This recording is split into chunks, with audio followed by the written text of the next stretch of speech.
Hello everyone, welcome to Aryabhatta classes. तो आज हम लोग इकोनॉमिक्स के 25 टॉप क्वेश्चन को देखेंगे। ये सभी क्वेश्चन बहुत ही इम्पोर्टेंट है और ये किसी न किसी एग्जाम में देखे जाते हैं। तो चलिए शुरू करते हैं।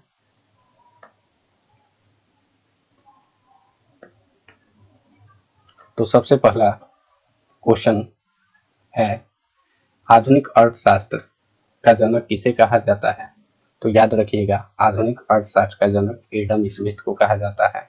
एडम स्मिथ, जिनका जन्म 1723 में हुआ था और इनकी दो पुस्तकें काफी फेमस हुई थी, जो बार बार एग्जाम में पूछी भी जाती है। तो दोनों पुस्तकों का नाम याद रखिएगा। पहला द वेल्थ ऑफ नेशंस और दूसरा the theory of moral sentiments. Manav Vikas report कौन सी संस्था जारी करती है? मानव विकास रिपोर्ट, जिसको ह्यूमन डेवलपमेंट रिपोर्ट भी कहते हैं, तो याद रखिएगा इसको जारी करती है यूएनडीपी। यूएनडीपी जिसका फुल फॉर्म होता है यूनाइटेड नेशन डेवलपमेंट प्रोग्राम। इसका मुख्यालय न्यूयॉर्क में है और इसकी स्थापना 1965 में हुई थी। मेक इन इंडिया का लोगो क्या है? तो मेक इन इंडिया का लोगो याद रखिएगा शेर है। मेक इन इंडिया भारत सरकार द्वारा 25 सितंबर 2014 को लागू किया गया था और इसको लागू किया गया क्योंकि देशी और विदेशी कंपनियों द्वारा भारत में ही वस्तुओं के निर्माण पर जोर देने हेतु इसे लागू किया गया। जीएसटी लागू करने वाला पहला देश कौन है? तो याद रखिएगा, जीएसटी लागू करने वाला पहला देश फ्रांस है। जीएसटी जिसका full form goods and service tax होता है। याद रखिएगा, जीएसटी को सबसे पहले फ्रांस ने लागू किया था 1954 में और हमारे देश भारत में इसे 1 जुलाई 2014 को लागू किया गया। भारत में राष्ट्रीय आय की गणना किसके द्वारा की जाती है? तो याद रखिएगा, भारत में राष्ट्रीय आय की गणना केंद्रीय सांख्यिकी संगठन के द्वारा की जाती है।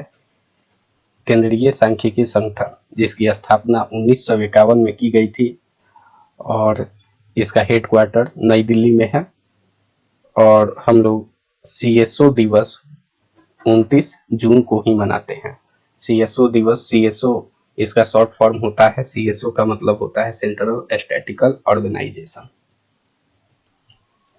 भारत में सर्वप्रथम राष्ट्रीय आय का आकलन किसने किया था? तो याद रखिएगा, भारत में सर्वप्रथम राष्ट्रीय आय का आकलन दादा भाई नौरोजी ने किया था।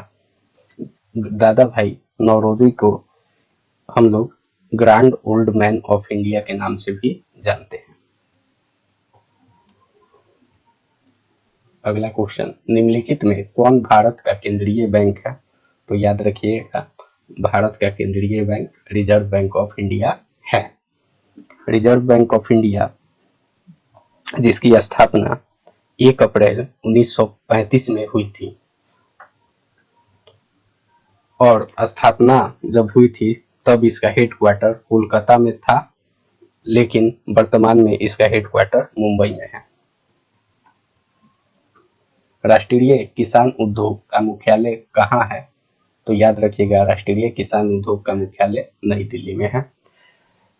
राष्ट्रीय किसान उद्योग का गठन 2004 में किया गया था तथा इसका गठन एमएस स्वामीनाथन की अध्यक्षता में किया गया था तथा राष्ट्रीय किसान उद्योग का हेडक्वार्टर नई दिल्ली में है। भारत में सोयाबीन का सबसे अधिक उत्पादन किस राज्य में होता है? तो याद रखिएगा, भारत में सोयाबीन का सबसे अधिक उत्पादन मध्य प्रदेश में होता है। मध्य प्रदेश जिसका कैपिटल भोपाल है। राष्ट्रीय विकास परिषद का अध्यक्ष कौन होता है?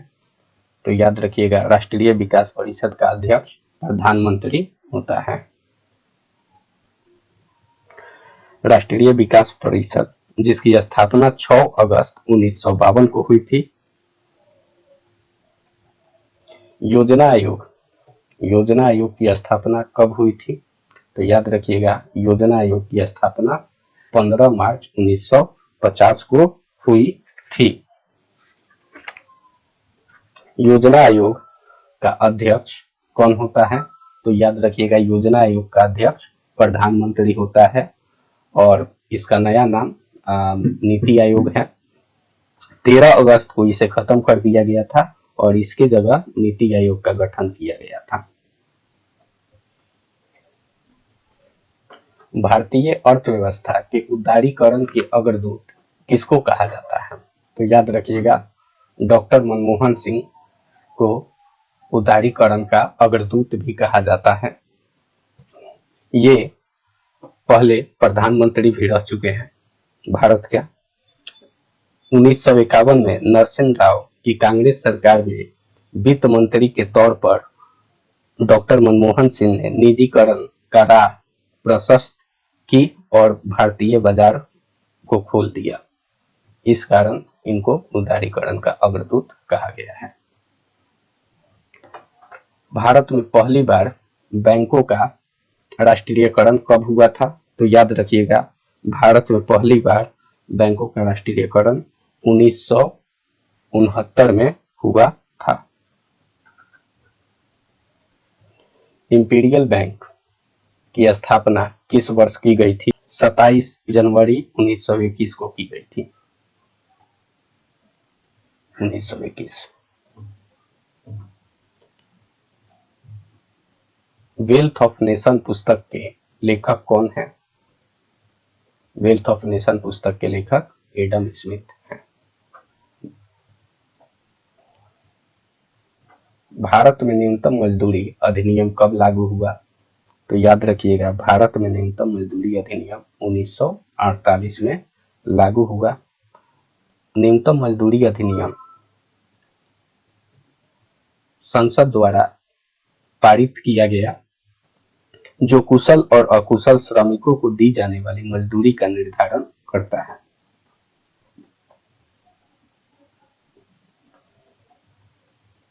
भारत में प्रथम कृषि विश्वविद्यालय की स्थापना कहाँ हुई थी? तो याद रखिएगा, भारत में प्रथम कृषि विश्वविद्यालय की स्थापना पंतनगर, जो कि उत्तराखंड में है, और इसकी स्थापना 17 नवंबर 1960 को हुई थी।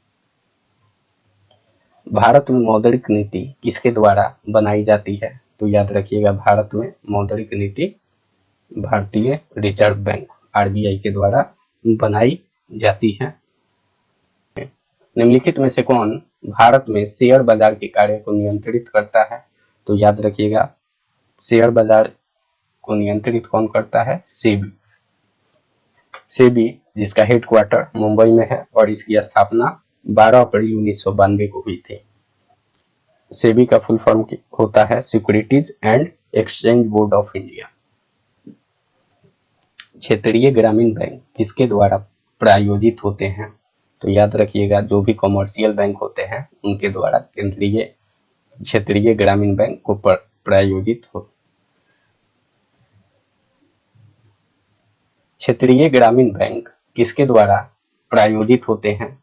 तो याद रखिएगा, क्षेत्रीय ग्रामीण बैंक को प्रायोजित कमर्शियल बैंक करता है डी, राष्ट्रीयकृत वाणिज्यिक बैंक। 1969 में कितने बैंकों का राष्ट्रीयकरण किया गया था? तो याद रखिएगा, 14 बैंकों का राष्ट्रीयकरण 1969 में किया गया था और उस समय प्रधानमंत्री श्रीमती इंदिरा गांधी थी। निम्नलिखित में से किसको काला सोना कहा जाता है? Black gold. तो याद रखिएगा, कोयला को काला सोना भी कहा जाता है। भारतीय जीवन बीमा निगम LIC की स्थापना कब हुआ था? तो याद रखिएगा, LIC की स्थापना 1956 में हुआ था। LIC की स्थापना 1956 में हुआ था और इसका हेडक्वार्टर मुंबई में है।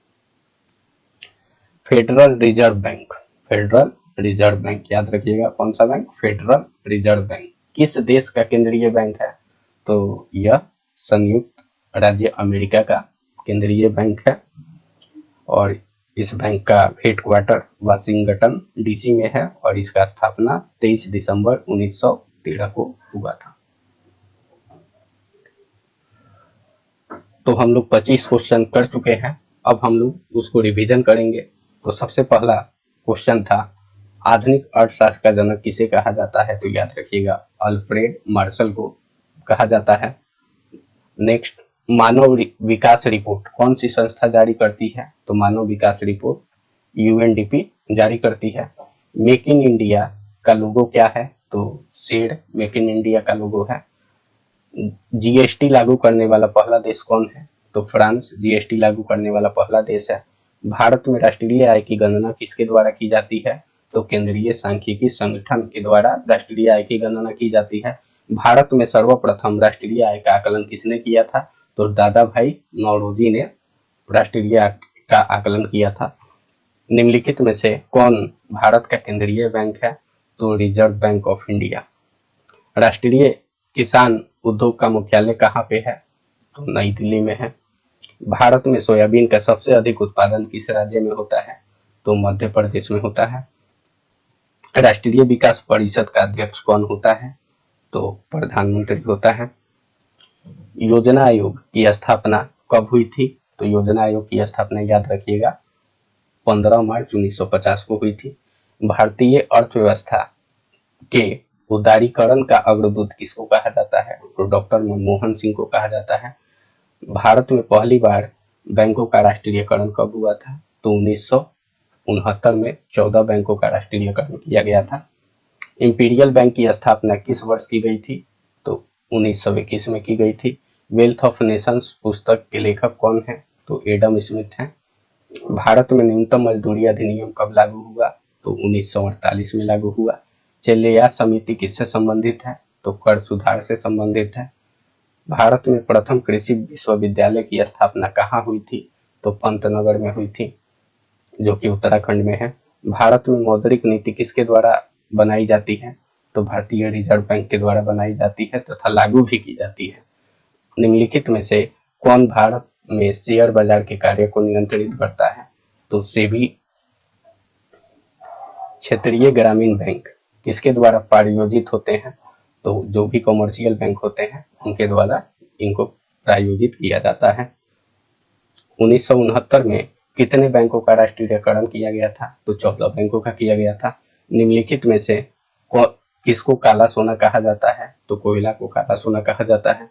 भारतीय जीवन बीमा निगम LIC की स्थापना कब हुआ था? तो 1956 में इसकी स्थापना हुआ था। फेडरल रिजर्व बैंक किस देश का केंद्रीय बैंक है?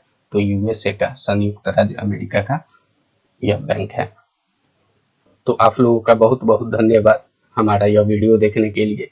और यदि आपको यह वीडियो अच्छा लगा होगा तो प्लीज मेरे चैनल को सब्सक्राइब कर लीजिएगा और मेरे इस वीडियो को लाइक और शेयर करना ना भूलिएगा।